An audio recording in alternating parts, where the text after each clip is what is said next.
कल यूपी के मुख्यमंत्री योगी आदित्यनाथ गोधरा में थे और उन्होंने वहां पर जो बातें कही वो अभी तक गुजरात चुनाव में किसी ने नहीं की। जिक्र राम मंदिर का हुआ, जिक्र 370 का हुआ, जिक्र कार सेवकों का भी हुआ।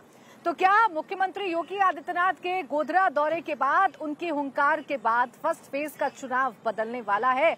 कितना बदलेगा योगी के आने के बाद फर्स्ट फेज का चुनाव? स्पेशल रिपोर्ट में देखिए।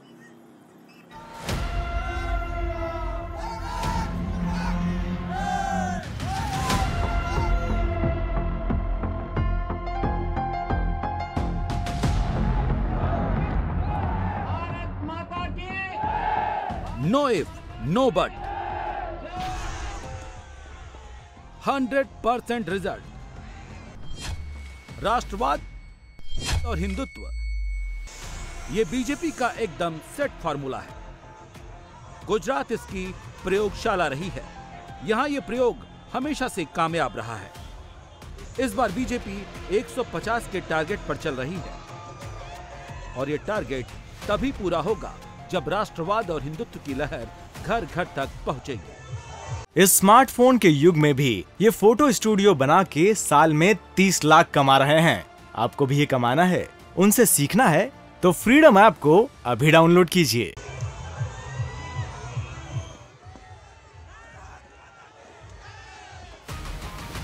2002 का चुनाव इसी प्रयोग का सबसे बढ़िया एग्जाम्पल है। 20 वर्ष पहले जो बलिदान गोधरा में हुआ, भाइयों बहनों, राम भक्तों के इस बलिदान ने गुजरात को एक मॉडल के रूप में आगे बढ़ाया। कांग्रेस तो देश की सुरक्षा में सेंध लगाने वाली पार्टी है, शहीदों का अपमान करने वाली पार्टी है, सैनिकों का अपमान करने वाली पार्टी है। आज कश्मीर से धारा 370 समाप्त हो गई। क्या कांग्रेस कश्मीर से धारा 370 समाप्त करती? क्या अयोध्या में राम मंदिर का निर्माण कांग्रेस कर पाती?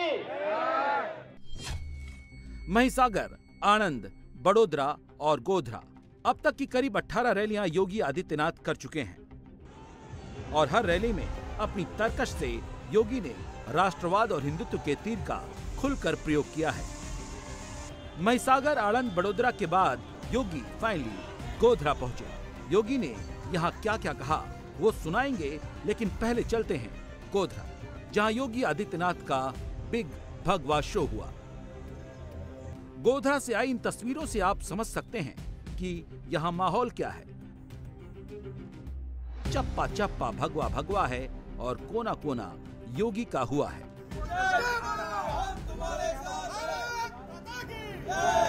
2002 के बाद से गुजरात की सियासत का सेंटर पॉइंट गोधरा बना। गोधरा में जो भी एक्टिविटी होती है, हिंदू मुसलमान दोनों की नजर होती है। मैसेज दोनों वोटर्स को जाता है। इसीलिए योगी के गोधरा आने का मतलब बड़ा है।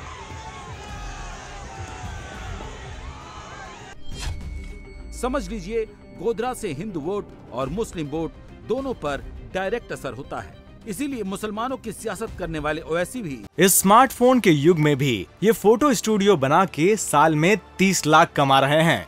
आपको भी ये कमाना है, उनसे सीखना है तो फ्रीडम ऐप को अभी डाउनलोड कीजिए। जब गोधरा आते हैं तो उनकी जुबान पर सिर्फ मुसलमानों के मुद्दे होते हैं, मसलन बिल्किस बानो, नरोदा पाटिया, आफ्ताब और मुस्लिमों के साथ भेदभाव। और जब बीजेपी के नेता आते हैं तो वो हिंदुत्व और राष्ट्रवाद की लाइन पर रहते हैं। 20 वर्ष पहले जो बलिदान गोधरा में हुआ, भाइयों बहनों, राम भक्तों के इस बलिदान ने गुजरात को एक मॉडल के रूप में आगे बढ़ाया और गुजरात ने उस समय कर्फ्यू पर सदैव के लिए कर्फ्यू लगा दिया। अब कर्फ्यू नहीं लगता गुजरात में, दंगे नहीं होते गुजरात में। गुजरात में हर व्यक्ति सुरक्षित है, व्यापार फल फूल रहा है, बेटी और बहनें सुरक्षित हैं। गुजरात ने विकास का, सुरक्षा का जो मॉडल दिया, आज उसी का परिणाम है कि प्रधानमंत्री मोदी जी और गृह मंत्री अमित शाह जी के नेतृत्व में देश आतंकवाद से मुक्त हुआ है। इंडिया टीवी हर वक्त हर जगह डाउनलोड करने के लिए सर्च करें India TV news Google play store या ऐप स्टोर पर।